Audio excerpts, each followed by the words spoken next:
ओम नमः शिवाय। हर हर महादेव। प्रिय भक्तों, आप सभी का दिन शुभ और मंगलमय हो। भगवान भोलेनाथ और माता पार्वती की कृपा आपके और आपके समस्त परिवार पर सदा सर्वदा बना रहे। प्रिय भक्तों, आज आप सुनने जा रहे हैं फाल्गुन मास कथा अध्याय 23, जिसमें आप सभी भक्त लोग शिव महापुराण की कथाएं सुन रहे हैं। तो चलिए प्रिय भक्तों, आज की कथा को आगे बढ़ाते हैं। ब्रह्मा जी बोले, किसी समय जब श्री महादेव जी कैलाश पर्वत के शिखर पर विराजमान थे, उस समय सती शिव जी से कहने लगी। सती बोली, हे देवादिदेव, हे महादेव, हे शंभो, हे मेरे प्राण वल्लभ, हे नाथ, मेरे वचनों को सुनिए और हे मादन, सुन करके उसे कीजिए।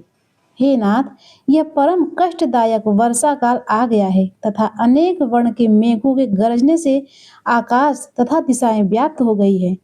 कदम्ब के पराग से संवेदित जल बिंदुओं को लेकर बहने वाली मनोहारिणी तथा तीव्र गति वाली वायु प्रवाहित हो रही है। इस वर्षा काल में जल समूह की धाराओं से वृष्टि करते हुए तथा चमकती हुई बिजली की पताक वाले इन मेघों की गर्जना के कारण किसका मन विक्षुब्ध नहीं हो जाता। विरही जनों को दुखदायी कर देने वाला यह वर्षा काल महाभयानक है। इस समय आकाश के मेघाच्छन्न होने के कारण दिन में तो न सूर्य का दर्शन हो पा रहा है और न तो रात्रि में चंद्रमा ही दिखाई पड़ता है। इस काल में दिन भी रात्रि के समान ही प्रतीत हो रहा है। प्रचंड वायु के झोंकों के कारण मेघ शब्द करते हुए आकाश में कहीं भी स्थिर नहीं हो पा रहे हैं। हे शंकर, ये मेघे ऐसे प्रतीत हो रहे हैं जैसे अभी लोगों के सिर पर गिर जाएंगे। हे शंकर, हवा के वेग से ये बड़े बड़े वृक्ष आकाश में नाचते हुए से प्रतीत हो रहे हैं। ये कामी जनों के लिए सुख देने वाले तथा भीरू जनों के भयभीत करने वाले हैं। काले तथा चिकने बादलों वाले आकाश के ऊपर उड़ती हुई बक पंक्ति यमुना नदी के ऊपर बहते हुए फेन जैसी प्रतीत हो रही है। हे ईश, काली रात्रि में बादलों में छिपा हुआ यह चंद्रमंडल समुद्र में प्रदीप्त हुआ वडवांगिनी के समान प्रतीत हो रहा है। हे विरूपाक्ष, इस मंदराचल पर्वत शिखर के प्रांगण में भी वर्षाकालीन घासें उग गई हैं। फिर अन्य स्थानों की चर्चा ही क्या करूं। मंदराचल पर आश्रय ग्रहण करने वाले इन काले श्वेत तथा रक्त वर्ण के मेघों से यह विशाल हिमालय इस प्रकार प्रतीत हो रहा है जैसे पत्तों से पूर्ण दुग्ध का समुद्र हो। श्री शोभा सभी वृक्षों को त्याग कर केवल विषादमान से किंसुक वृक्षों को शोभित कर रही है। जिस प्रकार महालक्ष्मी कलयुग में सज्जनों को त्याग कर सभी ऊंचे नीचे पुरुषों को प्राप्त होती है। मंदराचल पर्वत के शिखर पर वास करने वाले बादलों के शब्द से हर्षित होकर मोर वन में अपनी पीठ दिखाकर नृत्य कर रहे हैं। मेघों के लिए उत्सुक इन चातकों की मधुर ध्वनि इस वर्षा काल में सुनाई पड़ रही है और पथिकागण तीव्र जल वर्षा के कारण रास्ते में होने वाली थकान को दूर करते हैं। हे शंकर, मेरी देह पर मेघों द्वारा ओले गिराए जाने से उत्पन्न हुई इन दुर्नीति को देखिए, जो अपने अनुगामी मोर तथा चातकों पर भी ऊपर की वर्षा उन्हें ओलों से आच्छादित कर रहे हैं। हे गिरीश, मोर तथा सारंग भी अपने मित्र बादल से पराभाव को प्राप्त कर दूर होने पर भी हर्ष पूर्वक मानस सरोवर को चले जा रहे हैं। हे सदाशिव, इस विषम परिस्थिति में केवल आपको छोड़कर कौवा और चकोर पक्षी भी अपना घोंसला बना रहे हैं। अब आप ही बताइए, घर के बिना आप किस प्रकार शांति प्राप्त करेंगे। हे पिनाकधारिन, मुझे इन मेघों से बहुत बड़ा भय उत्पन्न हो रहा है। इसीलिए मेरे कहने से निवास के लिए शीघ्र ही घर बनाने का प्रयत्न कीजिए। वृषभध्वज, आप कैलाश पर्वत पर, हिमालय पर अथवा महाकोशी पर या पृथ्वी पर अपने योग्य निवास स्थान बनाइए। ब्रह्मा जी बोले, हे नारद, इस प्रकार दक्ष कन्या सती के द्वारा बार बार कहे जाने पर शिव जी अपने सिर पर स्थित चंद्रमा के प्रकाश पुंज के समान उज्जवल मुख से हंसने लगे। तदंतर मुस्काहट के कारण खुले ओठों वाले वे सर्वात्मक ज्ञाता महात्मा परमेश्वर महादेव जी सती को प्रसन्न करते हुए कहने लगे। ईश्वर बोले, हे मनोहरे, हे मेरे प्रिय, तुम्हारी प्रीति के लिए मैं तुम्हारे रहने के योग्य निवास स्थान उस जगह पर बना दूंगा जहां मेघ कभी नहीं जा सकेंगे। हे मनोहरे, वर्षा काल में भी ये मेघ हिमालय पर्वत मध्य भाग के नीचे घूमते रहते हैं उसी प्रकार हे देवी, ये मेघ इस कैलाश पर्वत के भी नीचे घूमते हैं, कैलाश पर्वत के ऊपर नहीं जाते। पुष्कर, आवर्तक आदि मेघ भी जम्बू के मूल भाग तक ही रह जाते हैं। ये जम्बू के ऊपर रहने वाले सुमेरु पर्वत के शिखर पर नहीं जाते।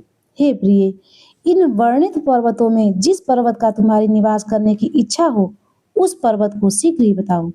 इस हिमालय पर्वत पर निवास करने से स्वच्छंद विहार करने वाले सुवर्ण सदृश पंख वाले ये अनिल नामक पक्षी समूह ऊंचे ऊंचे मधुर शब्दों से तुम्हारे कौतूहल केली क्रीड़ा का गान करेंगे। सिद्धों की कमनीय स्त्रियां मड़ियों के द्वारा कूट कर बनाई गई इस हिमालय की भूमि पर स्वेच्छा विहार काल में कौतुक से तुम्हारे बैठने के लिए आसन का निर्माण स्वच्छ पृथ्वी को तुम्हारे लिए अर्पण करेंगी और अनेक प्रकार के फल मूल आदि लाकर देने की इच्छा करेंगी।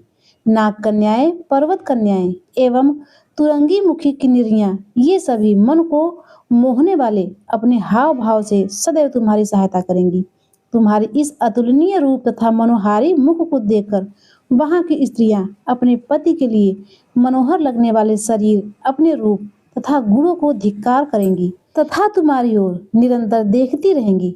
पर्वतराज हिमालय की पत्नी मेनका, जो अपने रूप तथा गुण से त्रिलोक में विख्यात है, वे भी तुम्हारे मनोकुल को ऐश्वर्य, आशीर्वाद तथा प्रार्थना से तुम्हें प्रसन्न करना चाहेंगी।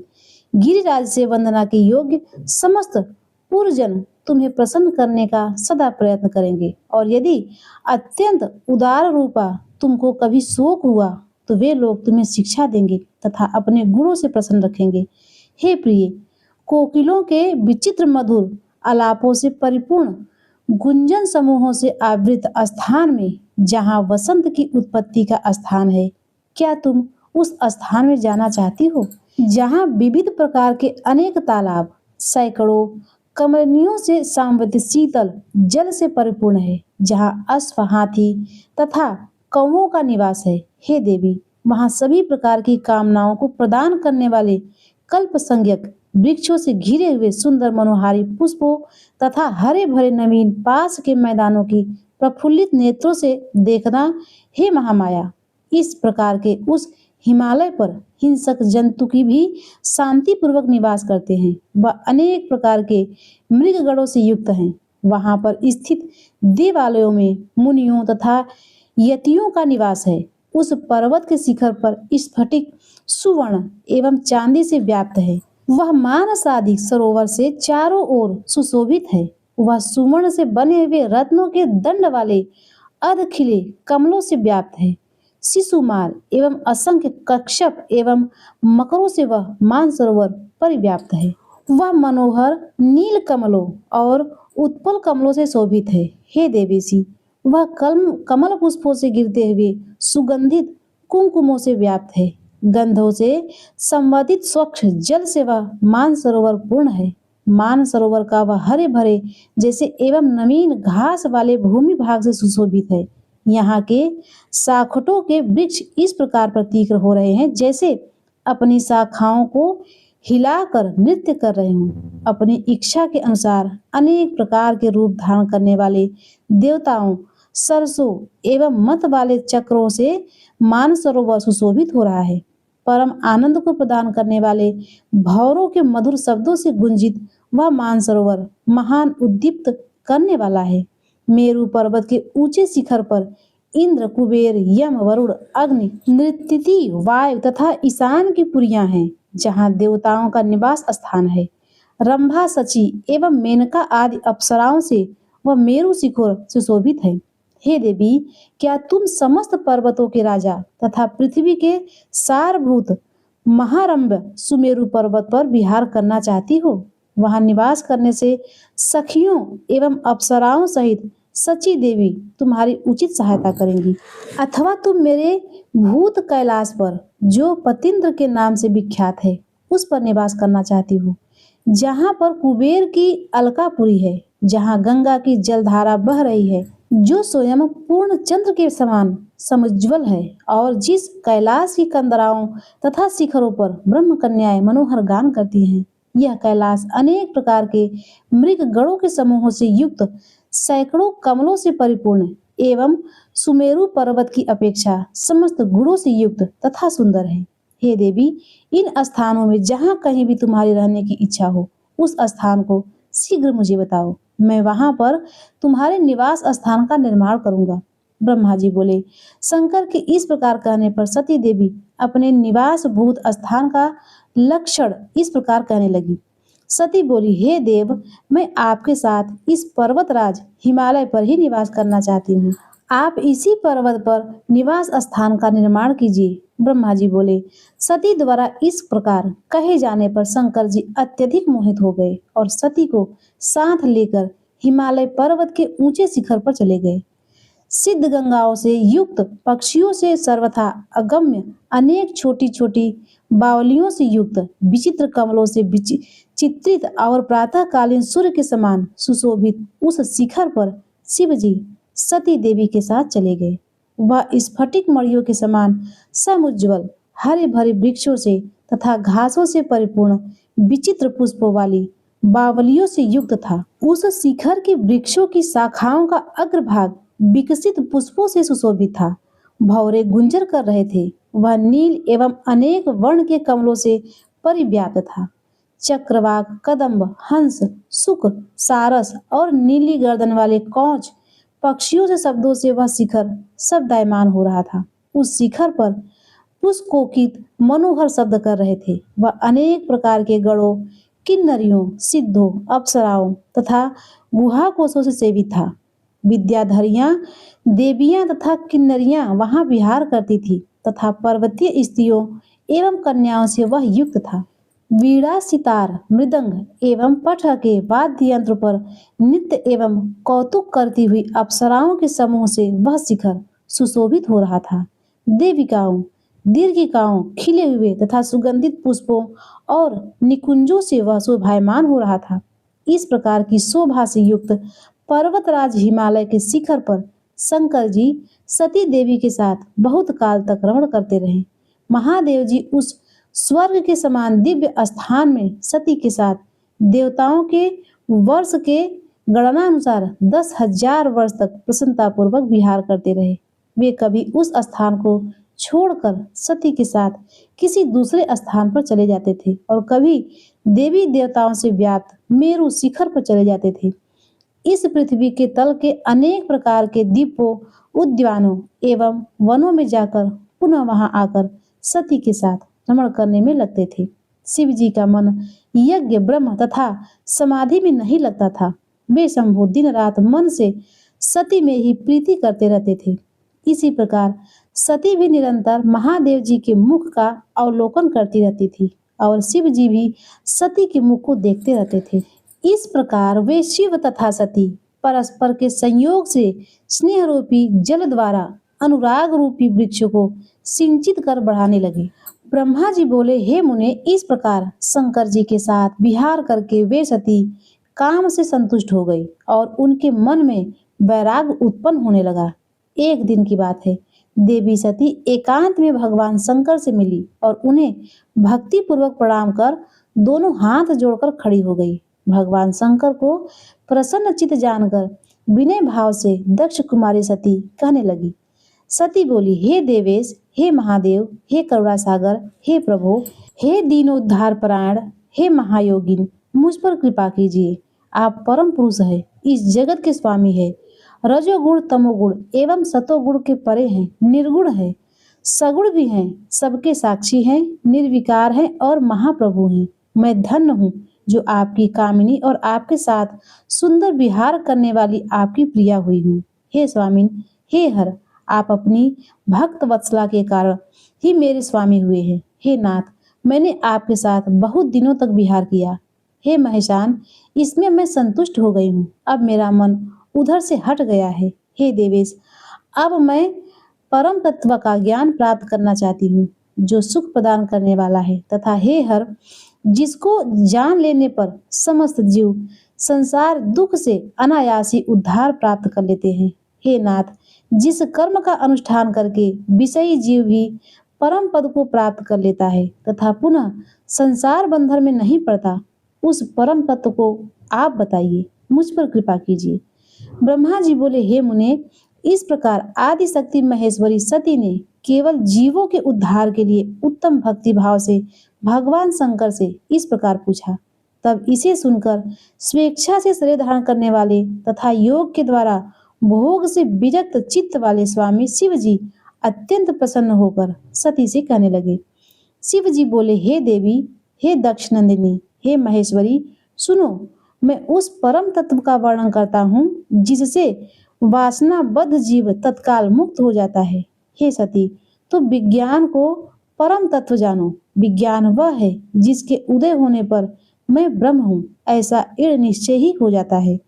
ब्रह्म के सिवा दूसरी किसी वस्तु का स्मरण नहीं रहता तथा उस विज्ञानी पुरुष की बुद्धि सर्वथा शुद्ध हो जाती है। हे प्रिय, वह विज्ञान दुर्लभ है। त्रिलोकी में उसका ज्ञाता कोई बिरला ही होता है। वह जो और जैसा भी है सदा मेरा स्वरूप ही है, साक्षात परात्पर ब्रह्म है। इस प्रकार के विज्ञान की माता केवल मेरी भक्ति है जो भोग और मोक्ष रूप फल प्रदान करती है। वह मेरी कृपा से सुलभ होती है। वह भक्ति 9 प्रकार की कही गई है। हे सती, भक्ति और ज्ञान में कोई भेद नहीं है। भक्त और ज्ञानी तीनों को ही सदा सुख प्राप्त होता है। भक्ति के विरोधी को विज्ञान की प्राप्ति नहीं होती। हे देवी, मैं सदा भक्त के अधीन रहता हूँ और भक्ति के प्रभाव से जातिहीन नीच मनुष्यों के घरों में भी चला जाता हूँ, इसमें संशय नहीं है। हे देवी, वह भक्ति 2 प्रकार की कही गई है, सगुण और निर्गुण। जो वैधि अर्थात शास्त्र विधि से प्रेरित और स्वाभाविक की भक्ति होती है वह श्रेष्ठ है, और इसमें भिन्न जो कामना मूलक भक्ति है वह निम्न कोटि की कही गई है। सगुण और निर्गुण भक्ति, ये दोनों प्रकार की भक्तियां नौष्ठिकी और अनौष्ठिकी के भेद से 2 प्रकार की हो जाती हैं। नौष्ठिकी भक्ति 6 प्रकार वाली जाननी चाहिए और अनौष्ठिकी एक ही प्रकार की कही गई है। विद्वान पुरुष विहिता और अविहिता आदि भेद से उसे अनेक प्रकार की मानते हैं। इस द्विविध भक्तियों के बहुत से भेद प्रभेद होने के कारण इनके तत्व का अन्यत्र वर्णन किया गया है। हे प्रिय, मुनियों ने सगुण और निर्गुण दोनों भक्तियों के 9 अंग बताए हैं। हे दक्ष नंदिनी, मैं उन 9 अंगों का वर्णन करता हूँ, तुम प्रेम से सुनो। हे देवी, श्रवण, कीर्तन, स्मरण, सेवन, दास, अर्चना, सदा मेरा वंदन, संख्य और आत्मसमर्पण विद्वानों ने भक्ति के 9 अंग माने हैं। हे शिवे, इसके अतिरिक्त उस भक्ति के बहुत से उपांग भी कहे गए हैं।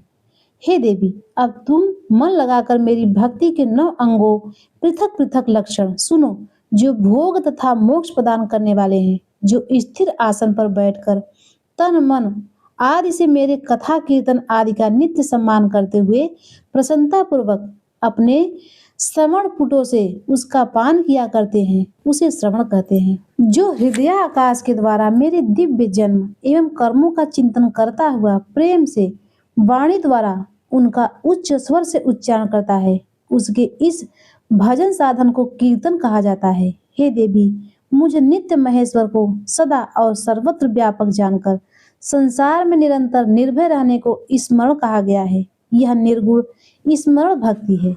अरुणोदय काल से प्रारंभ कर शयन पर्यंत तत्पर चित्त से निर्भय होकर भगवत विग्रह की सेवा करने को स्मरण कहा जाता है। यह सगुण स्मरण भक्ति है। हर समय सेव्य की अनुकूलता का ध्यान करते हुए हृदय और इंद्रियों से जो निरंतर सेवा की जाती है वही सेवन नामक भक्ति है। अपने को प्रभु का किंकर समझकर हृदयामृत से भोग से स्वामी का सदा प्रिय संपादन करना दास कहा गया है। अपने को सदा सेवक समझकर शास्त्रीय विधि से मुझ परमात्मा को सदा पाद्य आदि 16 उपचारों का जो समर्पण करता है उसे अर्चन कहा जाता है। वाणी से मंत्र का उच्चारण करते हुए तथा मन से ध्यान करते हुए 8 अंगों से भूमि का स्पर्श करते हुए जो इष्ट देव को साष्टांग प्रणाम किया जाता है उसे वंदन कहा जाता है। ईश्वर मंगल अमंगल जो भी करता है वह सब मेरे मंगल के लिए है, ऐसा दृढ़ विश्वास रखना संख्य भक्ति का लक्षण है। देह आदि जो कुछ भी अपनी कही जाने वाली वस्तु है वह सब भगवान की प्रसन्नता के लिए उन्हीं को समर्पित करके अपने निर्वाह के लिए कुछ भी बचाकर न रखना अथवा निर्वाह की चिंता से भी रहित हो जाना आत्मसमर्पण कहा जाता है। मेरी भक्ति के ये 9 अंग है जो भोग तथा मोक्ष प्रदान करने वाले हैं। इसमें ज्ञान प्रकट हो जाता है तथा ये साधन मुझे अत्यंत प्रिय है। मेरी भक्ति के अनेक उपांग भी कहे गए हैं, जैसे बिल्व आदि का सेवन, इनको विचार से समझ लेना चाहिए। हे प्रिय, इस प्रकार मेरी सांगोपांग भक्ति सबसे उत्तम है। यह ज्ञान वैराग्य जननी है और मुक्ति इसकी दासी है। हे देवी, भक्ति सर्वदा सभी कर्मों के फलों को देने वाली है। यह भक्ति मुझे सदा तुम्हारे ही समान प्रिय है। जिसके चित्त में नित्य निरंतर यह भक्ति निवास करती है, वह मुझे अत्यंत प्रिय है। हे देवेशी, तीनों लोकों और चारों युगों में भक्ति के समान दूसरा कोई सुखदायक मार्ग नहीं है। कलयुग में तो यह विशेष सुखद एवं सुविधाजनक है, क्योंकि कलयुग में प्रायः ज्ञान और वैराग्य दोनों ही ग्राह के अभाव के कारण वृद्ध अवस्था, उत्साह शून्य और जर्जर हो जाते हैं। परंतु भक्ति कलयुग में तथा अन्य सभी युगों में भी प्रत्यक्ष फल देने वाली है। भक्ति के प्रभाव से मैं सदा भक्त के वश में रहता हूँ, इसमें संदेह नहीं है। संसार में जो भक्तिमान पुरुष है, उसकी मैं सदा सहायता करता हूँ और उसके कष्टों को दूर करता हूँ। उस भक्त का जो शत्रु होता है, वह मेरे लिए दंडनीय है, इसमें संशय नहीं है। हे देवी, मैं अपने भक्तों का रक्षक हूँ। भक्त की रक्षा के लिए ही मैंने कुपित होकर अपने नेत्र जनित अग्नि से काल को भी भस्म कर डाला था। हे देवी, भक्त की रक्षा के लिए मैं पूर्व काल में सूर्य पर भी अत्यंत क्रोधित हो उठा था और मैंने त्रिशूल लेकर सूर्य को भी जीत लिया था। देवी, मैंने भक्त के लिए सैन्य सहित रावण को भी क्रोध पूर्वक त्याग दिया और उसके प्रति कोई पक्षपात नहीं किया। हे देवी, भक्तों के लिए ही मैंने कुमति से ग्रस्त व्यास को नंदी द्वारा दंड दिलाकर उन्हें काशी के बाहर निकाल दिया।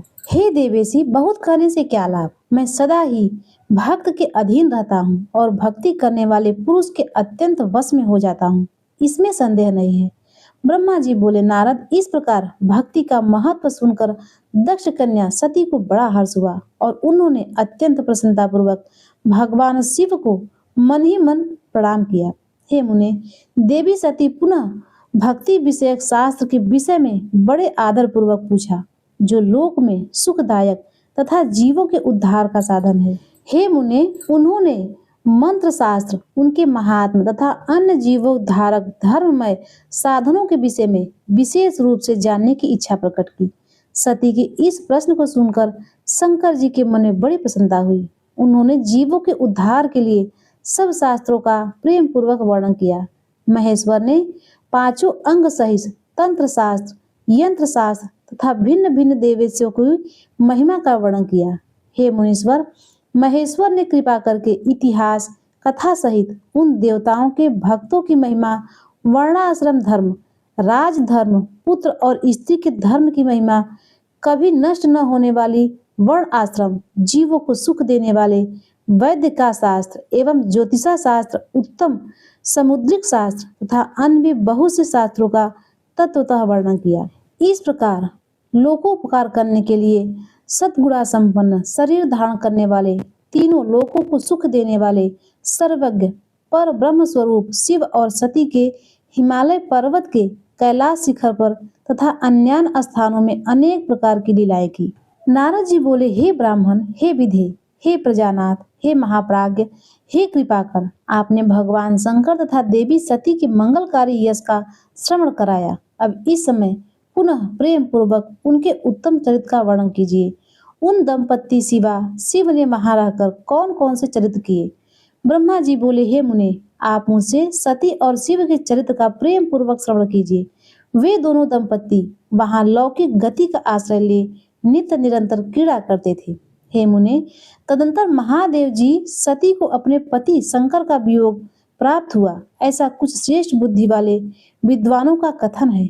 परंतु हे मुने, वास्तव में उन दोनों शक्ति और शक्तिमन का परस्पर वियोग कैसे हो सकता है, क्योंकि चिन्मय वे दोनों वाणी और अर्थ के समान एक दूसरे से सदा मिले जुले हैं।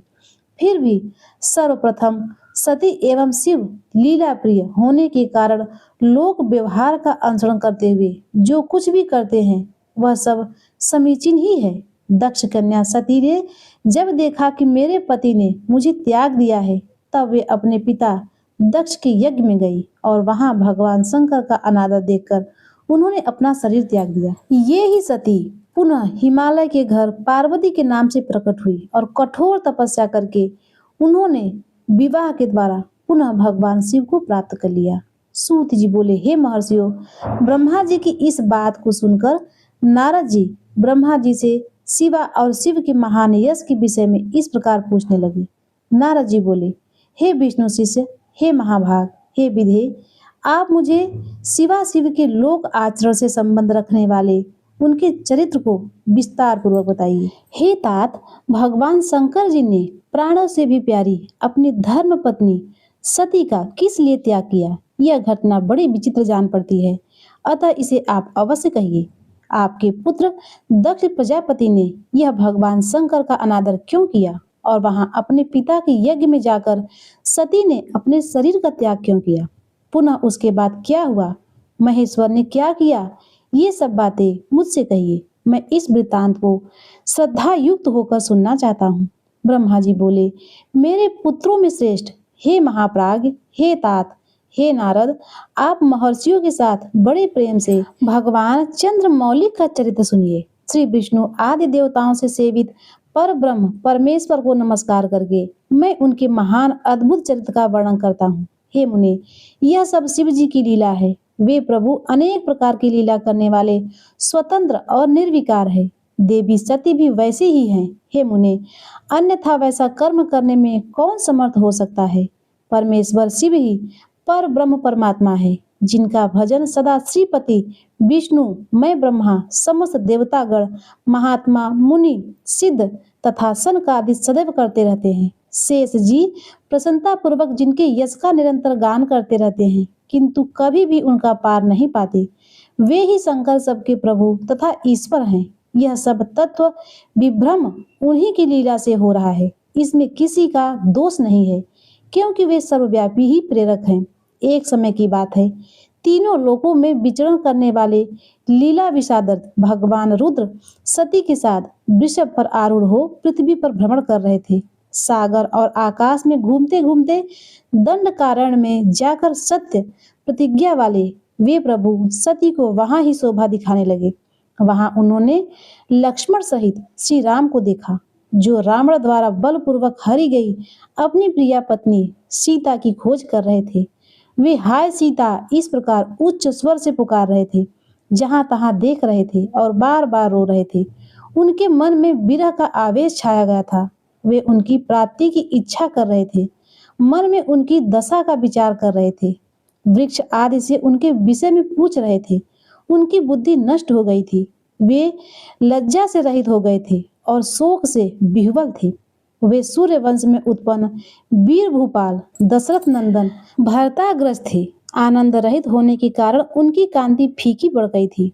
उस समय उदार चेता पूर्ण काम भगवान शंकर ने लक्ष्मण के साथ वन में घूमते हुए माता कैकेयी के वरों के अधीन उन राम को बड़ी प्रसन्नता के साथ प्रणाम किया और जय जयकार करके वे दूसरी ओर चले गए।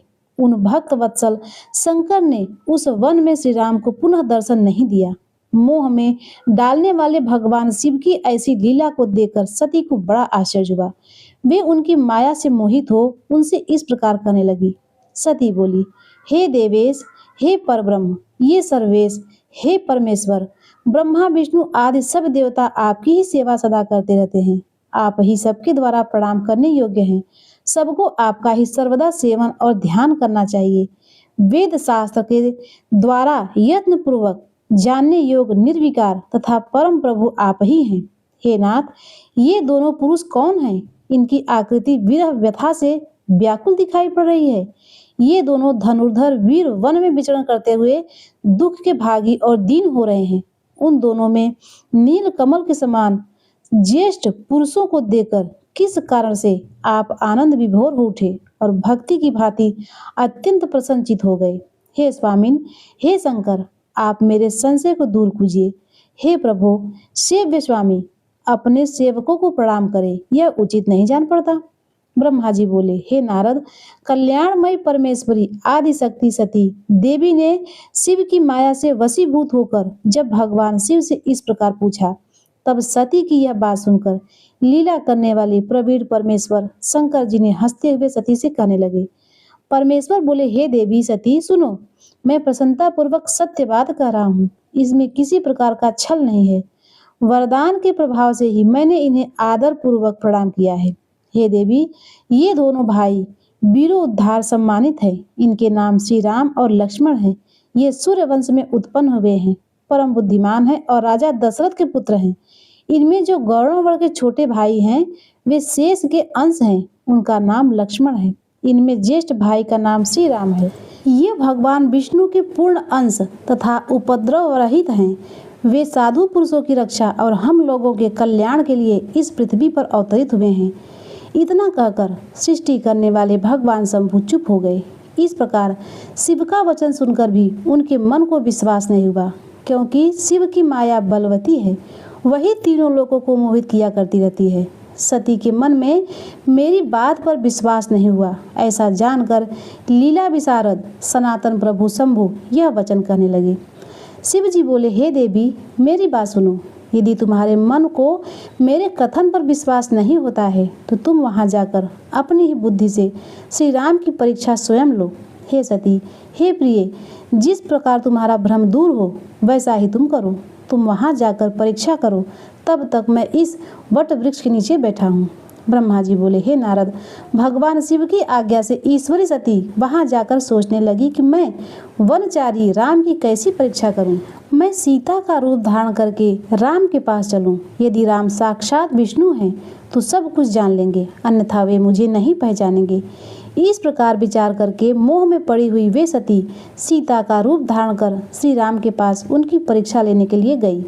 सती को सीता के रूप में देखकर शिव नामक जप करते हुए रघुकुल श्रेष्ठ श्री राम सब कुछ जानकर उन्हें प्रणाम कर कर हंसकर कहने लगे। श्री राम बोले, हे सती, आपको नमस्कार है। आप प्रेम पूर्वक बताइए कि शिव जी कहाँ गए हैं। आप पति के बिना अकेली ही इस वन में क्यों आई हैं? हे सती, आपने अपना रूप त्याग कर किस लिए यह रूप धारण किया है? हे देवी, मुझ पर कृपा करके इसका कारण बताइए। ब्रह्मा जी बोले, राम जी की यह बात सुनकर सती उस समय आश्चर्यचकित हो गई। वे शिव जी को कही हुई बात का स्मरण करके और उसे सत्य समझकर बहुत लज्जित हुई। श्री राम को साक्षात विष्णु जानकर अपना रूप धारण करके मन ही मन शिव के चरणों का चिंतन कर प्रसन्नचित हुई सती ने उनसे इस प्रकार कहा, हे रघुनंदन, स्वतंत्र परमेश्वर प्रभु शिव मेरे साथ तथा अपने पार्षदों के साथ पृथ्वी पर भ्रमण करते हुए इस वन में आए हुए थे। यहाँ उन्होंने सीता की खोज में लगे हुए उनके विरह से युक्त और दुखी चित्त वाले आपको लक्ष्मण सहित देखा। वे आपको प्रणाम करके चले गए और आपकी वैष्णवी महिमा की प्रशंसा करते हुए अत्यंत आनंद के साथ वट वृक्ष के नीचे बैठे हैं। वे आपके चतुर्भुज विष्णु रूप को देखे बिना ही आनंद विभोर हो गए। इस निर्मल रूप को देखते हुए उन्हें बड़ा आनंद प्राप्त हुआ। शंभु के वचन को सुनकर मेरे मन में भ्रांति उत्पन्न हो गई, अतः हे राघव, मैंने उनकी आज्ञा लेकर आपकी परीक्षा की है। हे श्री राम, अब मुझे ज्ञात हो गया है कि आप ही साक्षात विष्णु हैं। मैंने आपकी संपूर्ण प्रभुता देख ली है। अब मेरा संशय दूर हो गया है। तो भी महामते, आप मेरी बात सुने। मेरे सामने यह सच सच बताइए कि आप उन शिव के वंदनीय कैसे हो गए। आप मुझे संशय रहित कीजिए और शीघ्र ही मुझे शांति प्रदान कीजिए। ब्रह्मा जी बोले, हे नारद, उनकी यह बात सुनकर श्री राम के नेत्र प्रफुल्लित हो उठे। उन्होंने अपने प्रभु शिव का स्मरण किया। इससे उनके हृदय में अत्यधिक प्रेम उत्पन्न हो गया। हे मुने, शिव की आज्ञा के बिना वे राघव सती के साथ भगवान शिव के समीप नहीं गए तथा मन ही मन उनकी महिमा का वर्णन करके सती से कहने लगे। प्रिय भक्तों, इसके आगे का वृत्तांत आप सभी भक्त लोग अगले अध्याय में जरूर सुनिएगा। अब आइए सुनते हैं शिव चालीसा का पाठ।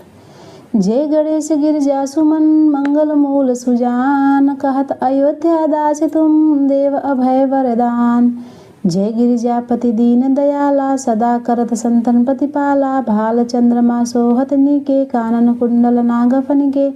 अंग गौर श्री गंगे बहाए, मुंड माल तन छार लगावे, वस्त्र खाल वागंबर सोहे, छवि को देख नाग मुनि मोहे, मैं ना मात की हवे दुलारी, वाम अंग सोहत छवि नारी, कर त्रिशूल सोहत छई भारी, करे सदा शक्तुन छयकारी, नंदी गणेश सोहें ता कैसे, सागर मध्य कमल है जैसे, कार्तिक श्याम और गणराऊ, या छवि को कही जात न काऊ, देवन जब ही जाय पुकारा, तब ही दुख प्रभु आप निवारा, किया उपद्रव तारक भारी, देवन सम्मिल तुम्हें जुहारी, तुरत खडानन आप पठायो, लौ निमेष महामार गिरायो, आप जलंधर असुर संहारा, सुयस तुम्हार विधि संसारा, त्रिपुरा संशय युद्ध मचाई, सभय कृपा कर लीन बचाई, किया तपहि भागीरथ भारी, पूर्व प्रतिज्ञा ताशु पुरारी, दानिर महतम सम कोई नाही, सेवक अस्तित करें सदाही, वेद नाम महिमा तो गाई, अकथ अनाद भेद नहीं पाई, प्रकट उदत मंथन में ज्वाला, जरा सुरासुर भय विहाला, की निद्याता करी सहाई, नीलकंठ तब नाम कहाई, पूजन रामचंद्र जब कीना,